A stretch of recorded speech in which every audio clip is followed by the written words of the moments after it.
Senhor presidente, senhores deputados e deputadas, funcionários da casa, imprensa, hoje eu gostaria de falar sobre um tema importante e preocupante para todos nós brasileiros, que pode pôr em risco a liberdade religiosa e a democracia brasileira.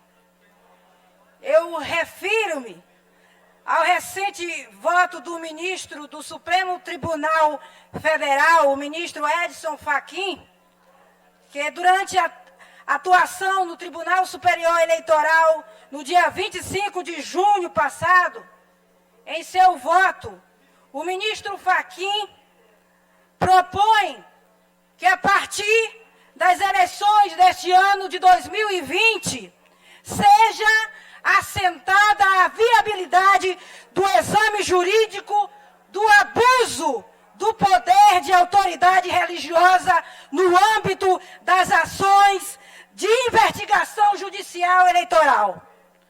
Com o devido respeito ao eminente ministro, mas a sua proposta é juridicamente deficiente e perigosa para o Estado democrático de direito. Em primeiro lugar, a proposta é inconstitucional.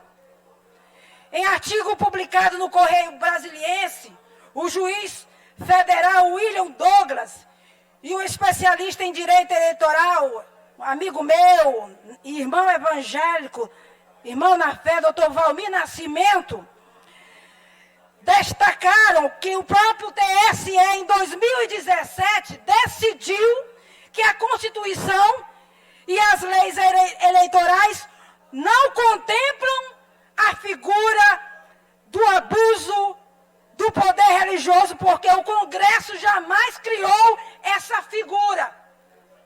Então, se o Judiciário criasse esse crime eleitoral, porque haveria um ativismo inaceitável, com mais uma invasão das competências do Legislativo, além do desrespeito ao texto constitucional.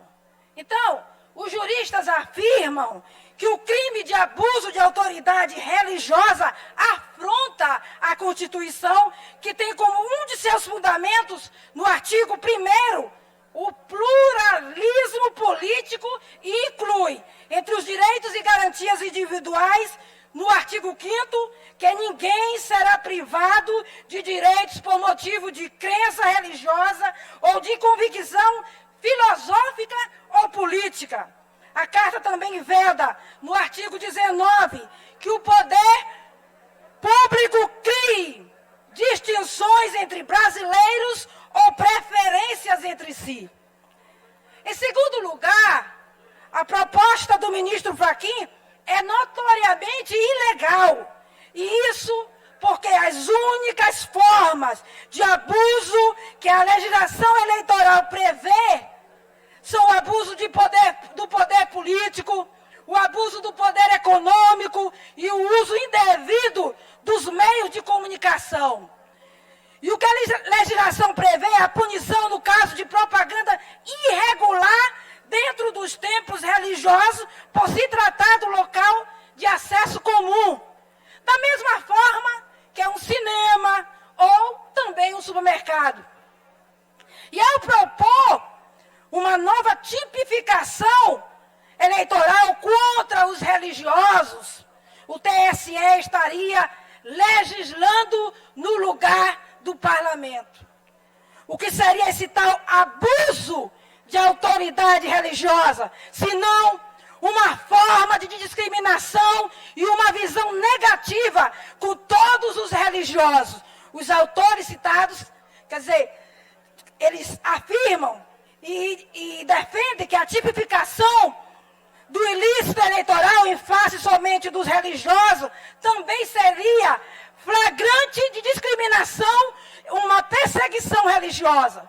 Não há debates dessa natureza sobre outros setores. Não há. Ainda que possa haver excessos e até com ação psicológica para direcionar os votos em outros nichos, não está posta a hipótese de criar, por exemplo, o crime de abuso do poder ambientalista, ruralista ou sindicalista. A perseguição é só contra os evangélicos, contra os católicos praticantes. Em terceiro lugar, deputado César Pires, eminentes pares, a proposta do ministro Fachin contraria o próprio STF, que recentemente decidiu garantir a livre manifestação de ideias em universidades. Quer dizer que nas universidades pode, durante do período eleitoral, caçando atos que proíbam o debate no ambiente acadêmico. Assim fica a pergunta: estudantes e professores em universidade têm mais direito do que os religiosos que não participam da academia? A fé faz alguém cidadão de segunda classe? Só mais uns minutos, presidente. Esse tipo de proposta revela um enorme desconhecimento sobre a capacidade crítica e liberdade política dos fiéis que frequentam as igrejas do nosso país. Como se tais pessoas precisassem de tutela estatal para controlar aquilo que elas ouvem e como devem agir em termos políticos. Eu volto a dizer, porque esse tipo de proposta não se aplica a outros setores da sociedade, como os empresários, sindicalistas, ruralistas, grupo LGBTs, MSTs e outros grupos sociais, mas somente aos religiosos. É preciso que tenha uma mente que o princípio da laicidade presente na nossa Constituição não visa afastar os religiosos das discussões políticas. Das discussões políticas no nosso país e no nosso Estado aqui no Maranhão. Afinal, o Estado é laico, não é mesmo que o Estado antirreligioso. Tanto assim que a nossa Constituição Federal prevê a colaboração nos casos de interesse público. E são essas nossa defesa. Eu espero que os nossos pares pensem sobre isso. E eu encerro, presidente.